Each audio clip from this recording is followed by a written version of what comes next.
my lovelies, my little angels, how are you? I'm so very glad you're here. And I know you're trying to get some sleep. So I thought we would read another story from the Celtic Tales. And if you're enjoying this book, I can't remember if I bought this on Amazon or at a store here in Toronto called Curiosa. And they have a website, so feel free to look them up. But before we begin the reading, let's get you ready. Okay? If you're new here, thanks for giving me a chance. I appreciate it. And if you're new to story time, please understand I'm not going to be showing you the pictures. There's really only one per story anyways. But the reason that I picked this book is so that you can just drift off. You don't even have to watch the video. Just listen to it. And hopefully the story will help you sleep tonight. Okay. But before we do that, we have to get our body ready for sleep. And the way we do this, my returning viewers know this, and thank you for coming back, guys. What you need to do, we're going to do our deep breathing. And the reason we always do that is so that our brain triggers it's time to relax and sleep. It also helps if you're ever having an anxiety moment or a panic moment, more when you feel it coming on. We're going to take a breath in through our nose for a count of 4. And then we're going to gently hold it. None of this. It's a gentle hold for a count of 4. And then we're going to release through our mouth for another count of 4. If you can. If you can't, don't worry about it. Do what you can. This is for you, okay? This is to help you. And that's all I care about. So let's breathe in through our nose. 1, 2, 3, 4. We're going to hold and breathe out. Let's try that again. Breathe in through our nose. Hold. And breathe out. Breathe in. Hold. And out. Good job. Now make sure your lighting is the way that you like it. Whether you like it dark or dim or bright, it's up to you, except for the one rule I have. I can hear my angels yelling it now. No lit candles. Not when you're relaxing or trying to sleep. It's very dangerous. And make sure that you're comfortable, whether you're on a bed or a couch or a chair, cushions on the floor, a hammock, whatever you like. Make sure you're comfortable. Make sure your back has been put right into it. Cover up if you need a cover. Are you ready? Then we'll begin our tale, our Celtic tale. So this one is called The Witch of Lochile. Now this takes place in Brittany. In olden times, when fairies were still commonplace in Brittany, there lived a young man called Jan and a maiden called Bella. They had grown up together, and they loved each other with all their hearts. And when their parents died, leaving them next to nothing, they became servants in the same house. They ought to have been happy, but lovers are like the ever-moaning sea. If only we had enough to buy a little cow and a lean pig, said Jan, I would hire a bit of land from our master, and then the priest would marry us, and we could live together. Yes, replied Bella with a heavy sigh. Times are so hard. Cows and pigs are dearer than ever. Last week at the fair they were. They complained this every day, until at last Jan became impatient. One morning he went to the threshing floor, where Bella was winnowing grain, and told her he was going to seek his fortune. Bella tried her best to persuade him not to go, but he would not listen. Birds fly straight to the cornfield, said he, and bees to the flowers for their honey.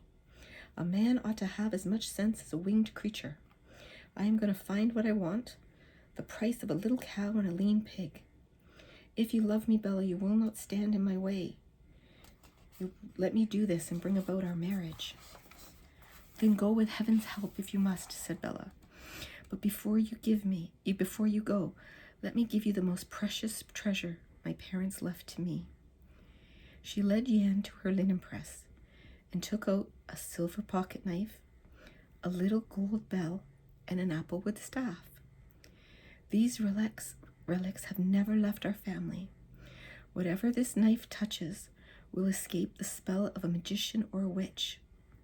The sound of this bell can be heard at any distance. It warns our friends of any danger we may be in. And lastly, this staff will guide the bearer to whatever he may wish to go. I give the knife to you to defend you from evil spells, and the bell so that it may warn me when you are in danger. But I shall keep the staff so that I shall be able to reach you if you ever need me. Jan thanked his sweetheart. They shed a few tears as they said goodbye, and off he went to seek his fortune. He traveled for several days across the land and over the mountains, until at last he reached a seaside town overlooking several islands. He spent the night at an inn there. In the next morning, as he was sitting at the door of the inn, he saw two salt dealers pass leading their mules. Jan overheard them talking about the witch of Loch Island, who was richer than all the wealth of all the kings in the world. Jan went to them and asked what they meant. They told him that the witch of Loch Island was a fairy who lived in a lake in the middle of the biggest of the islands. They told Jan that many a rash lad had gone there in search of his fortune, but none had ever returned. When Jan heard this, he declared that he too must go at once.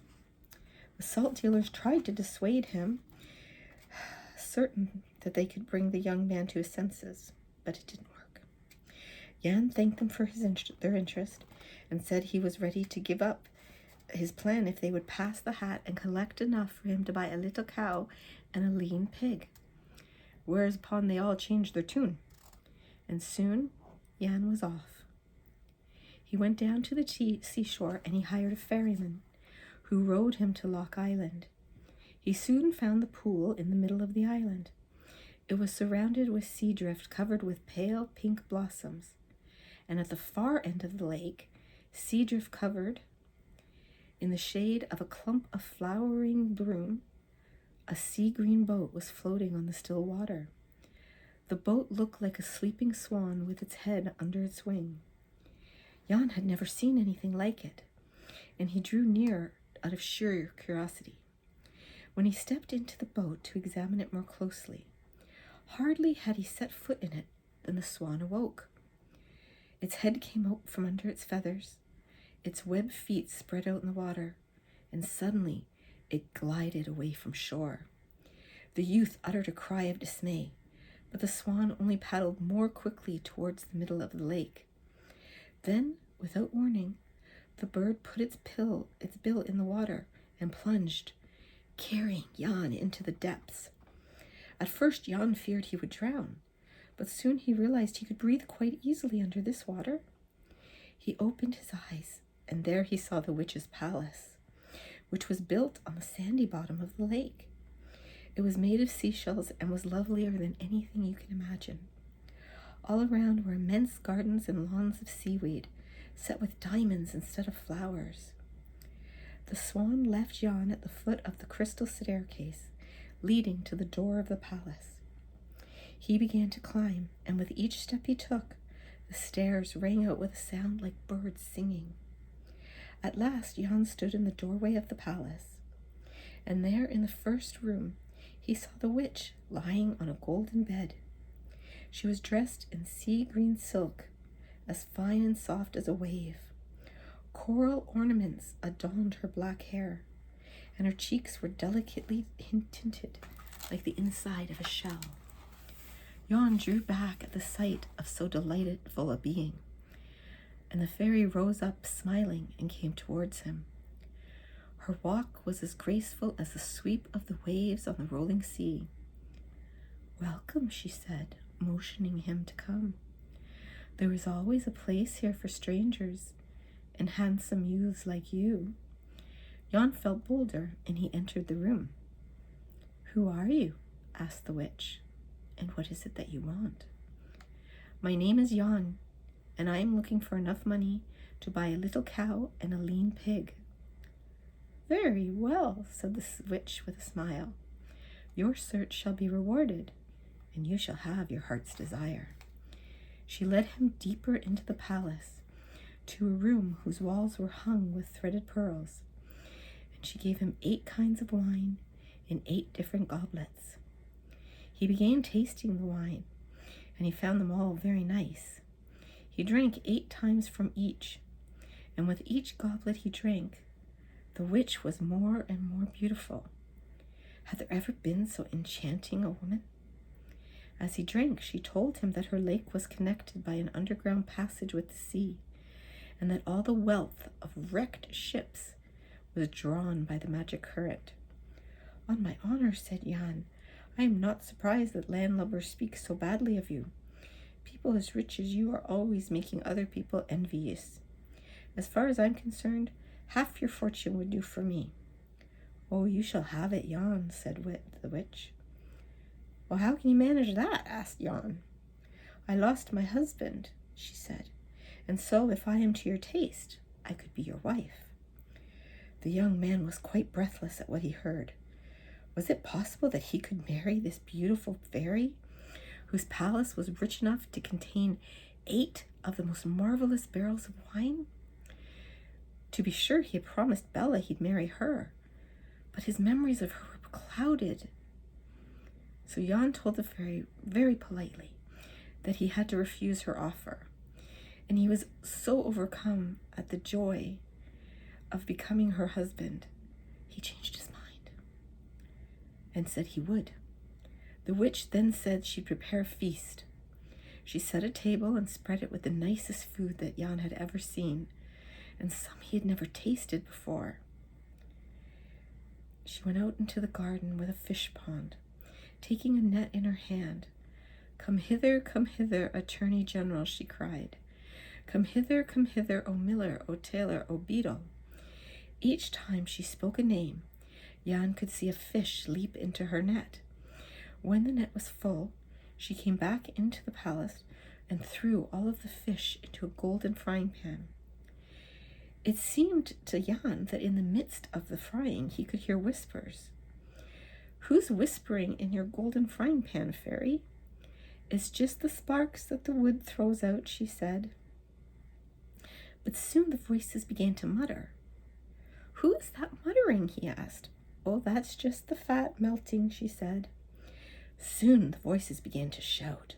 Fairy, who is shouting? It's just a cricket on the hearthstone, said the witch. She began to sing so loudly that Jan could hear nothing else. Now all that was happening was beginning to clear Jan's wits. But before he could make up his mind what to do, the witch brought in the fried fish and begged him to sit down to supper. Then she said she would fetch 12 more kinds of wine for him to taste. Jan sat down with a sigh, and without thinking, he reached into his pocket for the silver knife that Bella had given him in order to cut his fish. But at the sight of him, he felt a pang of remorse. Oh, mercy on us, he said. Is it possible I've forgotten Bella so quickly? All for the sake of this devious witch. He set the knife down on the plate and began to stand up. But hardly had the spell-destroying knife touched the golden dish than all the fishes stood up and transformed before his eyes into men. Each one wore the garb of a profession or trade. There was an attorney general, a miller, a tailor, and a beadle. They all shouted out together as they hopped up and down in the fat of the hot frying pan. Jan, save us if you wish to save yourself. Holy saints! Who are all these little men singing in the melted butter? Said Jan. We are poor men like yourself. We too came to Lock Island to seek our fortune. We too agreed to marry the witch, and the day after the wedding she treated us as she had treated those before us, and that are all now swimming in the big fish pond. Soon you will meet the same fate.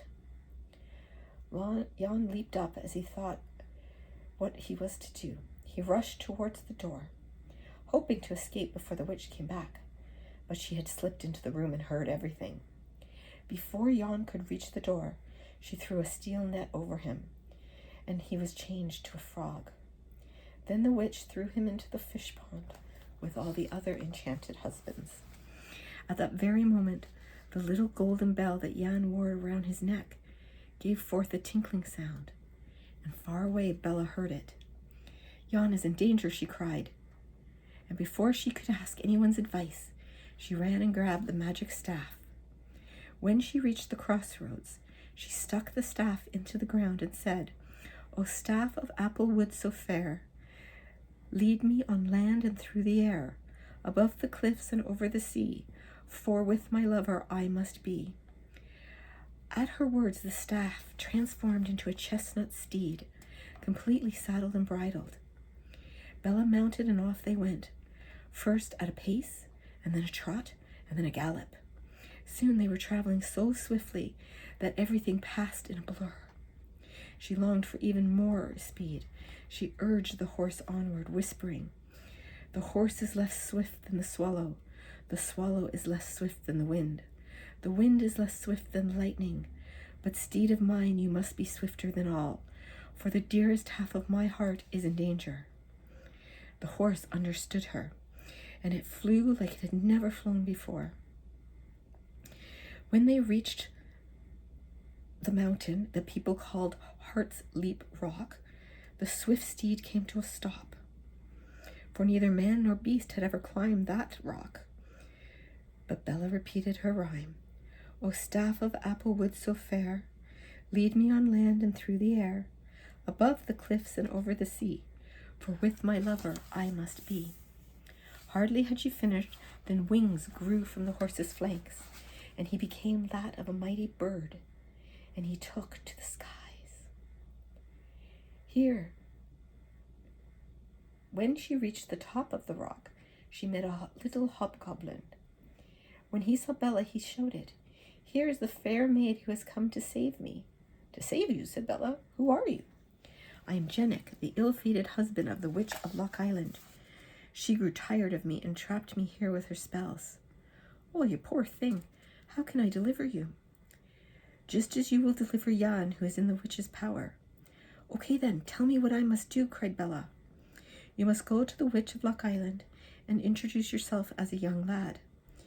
There you will be on the lookout for any chance to snatch the steel net she carries in her belt. Shut her in it, and she will remain there until the end of time." "Well, where can I get boys' clothes to fit me?" "You'll soon see, my pretty maid," said the hobgoblin. He pulled out 4 of his red hairs and blew on them, muttered something beneath each hair, and the 4 hairs became 4 tailors, and each tailor worked for hours. And soon enough she had a whole set of clothing. She looked like a young nobleman, for her garments were green velvet, lined with white satin. "Haste, haste!" cried the hobgoblin. "Away to rescue Jan." She quickly mounted her great bird, and in one swift flight he transported her to the land in the middle of Loch Island. There she dismounted, and the bird became a simple staff of applewood once more. Immediately she spied the swan boat, and just like Jan, she stepped into it, and soon she was under the water. At the sight of the velvet-clad youth, the witch was delighted. "By all my gold and silver," she said, "this is the handsomest lad I've ever seen. I think I shall love him for some time." So she was all gracious at first, calling Bella her beloved and leading her to the table. And there before her, Bella saw her magic knife that she'd given Jan, for he had left it behind when he leaped towards the door. Bella quickly took the knife and hid it in her pocket. After she politely tasted each of the dishes spread before her and smelled the beautiful lavender-scented sprays, Bella went out to the pond. She admired the many thousands of fish that were swimming in it. She feigned delight and gazed with rapture. The witch was pleased and immediately asked if Bella would consent to marry her and live with her in the palace forever. "Oh, yes, indeed," she said. "But first, let me try to catch one of those pretty fishes with the steel net you have on your back." The queen, thinking the request a mere whim of boyish fancy, smiled and handed Bella the net. "Now, fair fisherman, let's see what may be your luck. A rich catch may await you." "I will catch a cursed witch," she cried, throwing the net over the witch's head. The witch uttered one terrifying shriek that ended in a moan, as Bella hastily rolled up the net and threw the witch into the middle of the fish pond. There, as if the ripples from the splash were driving them out, the fish would begin to rise up and leave the water like a procession of many-colored monks. They said in their tiny voices, "Here is our Lord and Master who has delivered us from the steel net and from the golden frying pan." "And who will also give you back your human form," said Bella, taking out the magic knife. As she touched each fish, they turned into the young man they had been before. But as they rejoiced around her, Bella touched the last fish with her knife, and it was not Jan. But she noticed a large green frog at her feet. It was on its knees, sobbing bitterly. There was a cord around its neck and a tiny golden bell. Bella felt her heart give a sudden bound. "Is it you, my little Jan? Is it you, king of joys and my cares?" "It is I," croaked the frog. Then Bella touched him with the knife, and he stood before her. They kissed each other, laughing and crying at once. And just then, who should arrive but the hobgoblin? "Here I am, fair maid," he yelled to Bella. "The spell is broken. May heaven shower blessings upon you." As he led them all to the witch's chest, they opened it and found the treasure. There was enough for everyone. So soon, both Bella and Jan filled their pockets, their hats, and their belts. They had many gems as they could carry. Bella ordered the staff of Applewood to become a coach large enough to hold all the people she had set free. And they all returned home. The wedding banns were published, and Jan and Bella were married. But instead of buying a little cow and a lean pig, they bought all the fields in the parish, and they settled down as farmers, and they lived prosperously and happily for the rest of their lives. All right, my little angels, it's time to sleep. And always remember, I love you, I value you, I honor you, and I am so very, very glad that you were born.